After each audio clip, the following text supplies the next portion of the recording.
بسم اللہ الرحمن الرحیم۔ دشت غربت میں مفلسوں کا لہو عام بکتا ہے، دشت غربت میں مفلسوں کا لہو عام بکتا ہے، کسی کا جسم بکتا ہے، کسی کا نام بکتا ہے۔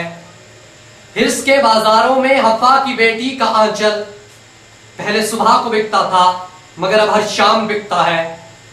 امیر شہر کے محلات کی بات بھی خوب ہے ظاہر، فقیر شہر کی گود میں اب آرام بکتا ہے۔ محترم سامعین، آج کی اس نشست میں جو موضوع بحث کے لیے تجویز ہوا ہے وہ ہے کون کہتا ہے کہ ظلمات نے دم توڑ دیا۔ جناب صدر، دنیا کی سب سے بڑی طاقت عوام ہے، جس کے بارے میں کہا جاتا ہے کہ زبان خلق کو نکارہ خدا سمجھو۔ بدقسمتی سے پاکستان کی سب سے بڑی طاقت عوام کا کثیر طبقہ غریب، بے روزگار، ان پڑھ اور بے ہنر ہے۔ پاکستانی عوام کے مسائل کو دیکھا جائے تو بے روزگاری، جہالت، لوڈ شیڈنگ، بدامنی، بے انصافی اور لاقانونیت ہر دور میں اس قوم کا مقدر رہی ہے۔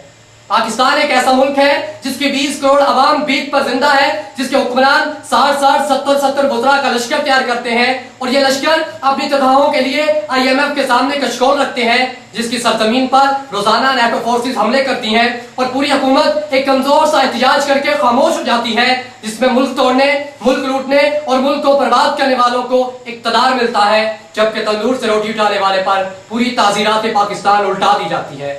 صدر ذی وقار، جس ملک کی 10 کروڑ سے زائد عوام خط غربت سے نیچے زندگی گزارنے پر مجبور ہو، وہاں انسانیت کی کوئی قدر نہیں ہوتی۔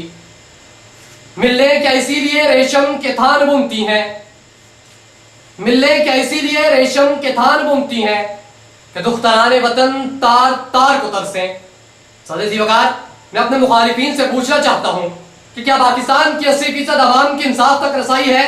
کہ پاکستان دنیا کا واحد ملک نہیں جس میں جب تک مقتول کی جائیداد نہ بک جائے اس وقت تک اس کا مقدمہ جج کی میز تک نہیں پہنچتا؟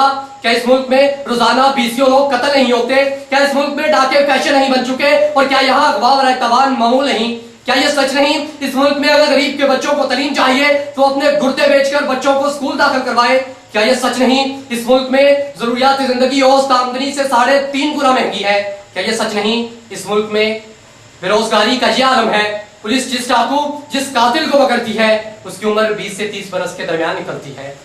اگر اب بھی کوئی یہ کہے کہ ظلمات نے دم توڑ دیا تو پھر اسے دیوانے کا خواب ہی کہا جا سکتا ہے۔ صدر ذی وقار، پاکستان علامہ اقبال کے خوابوں کی تعبیر تھا، لیکن آج اس ملک میں علامہ اقبال کی کسی سوچ، کسی فکر، کسی فلسفے، کسی خیال اور کسی احساس کا کوئی رنگ نہیں ملتا۔ ہمیں تسلیم کر لینا چاہیے کہ خودی اور خودداری علامہ اقبال کا فلسفہ تھا، لیکن آج کراچی سے خیبر تک کسی جگہ خودی اور خودداری نظر نہیں آتی۔ یقین محکم، عمل بہم، محبت فاتح عالم علامہ اقبال کی فکر تھی، لیکن آج اس قوم میں محبت ملتی ہے نہ عمل اور نہ ہی یقین۔ علامہ اقبال مرد کوہستانی اور بندہ صحرائی سے فطرت کی نگہبانی کا کام لینا چاہتے تھے، لیکن ہم نے مرد کوہستانی پر فوجیں چڑھا دی اور بندہ صحرائی کو روٹی کا محتاج کر دیا۔ علامہ اقبال ہماری خودی کو اس قدر بلند دیکھنا چاہتے تھے کہ خدا بندے سے خود پوچھے بتا تیری رضا کیا ہے، لیکن ہم نے اس خودی کا کشکول بنا کر IMF کے دروازے پہ رکھ دیا۔ ہمیں تسلیم کر لینا چاہیے ہم نے اقبال کے زمان و مکان کو روز و شم میں الجا کر مار دیا۔ ہم نے اس موزے فن کو امریکہ کی گلیوں میں فروخت کر دیا جس سے خون جگر کی نمود ہونا تھی۔ ہم نے ذوق یقین کو خیرات بنا دیا جس سے ہماری غلامی کی زنجیریں کاٹنا تھی۔ ہم نے خوش گندم کے ساتھ ساتھ اس دہقان کو بھی جلا کر راکھ کر دیا جس سے اس ملک کی عوام کو روٹی ملنا تھی۔ مانا کے ستاروں سے بھی آگے ہے جہاں اور، مانا کے ستاروں سے بھی آگے ہے جہاں اور، شاہین میں مگر طاقت پرواز کہاں ہے۔ صدر ذی وقار، کیا لال مسجد میں شہید ہونے والی معصوم بچیاں یہ کہہ سکتی ہیں کہ ظلمات نے دم توڑ دیا؟ کیا امریکی ڈرون حملوں میں شہید ہونے والے ہزاروں پاکستانی یہ کہہ سکتے ہیں کہ ظلمات نے دم توڑ دیا؟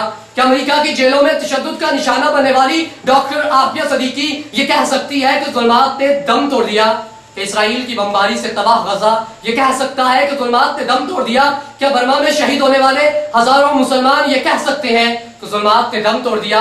کیا کشمیر کی ماؤں بہنوں کی آہیں اور سسکیاں یہ کہہ سکتی ہیں کہ ظلمات نے دم توڑ دیا؟ کیا جلتا افغانستان یہ کہہ سکتا ہے کہ ظلمات نے دم توڑ دیا؟ صدر ذی وقار، آج ہر طرف سے یہی آواز آ رہی ہے، کہاں ہے ارض و سما کا مالک کہ چاہتوں کی رگیں پورے دے؟ ہوس کی سرخی رخ بشر کا حسین غازہ بنی ہوئی ہے، کوئی مسیحا ادھر بھی دیکھے، کوئی تو چارہ گلی کو اترے، کوئی مسیحا ادھر بھی دیکھے، کوئی تو چارہ گری کو اترے، افق کا چہرہ لہو میں تر ہے، زمیں جنازہ بنی ہوئی ہے، زمیں جنازہ بنی ہوئی ہے۔ والسلام۔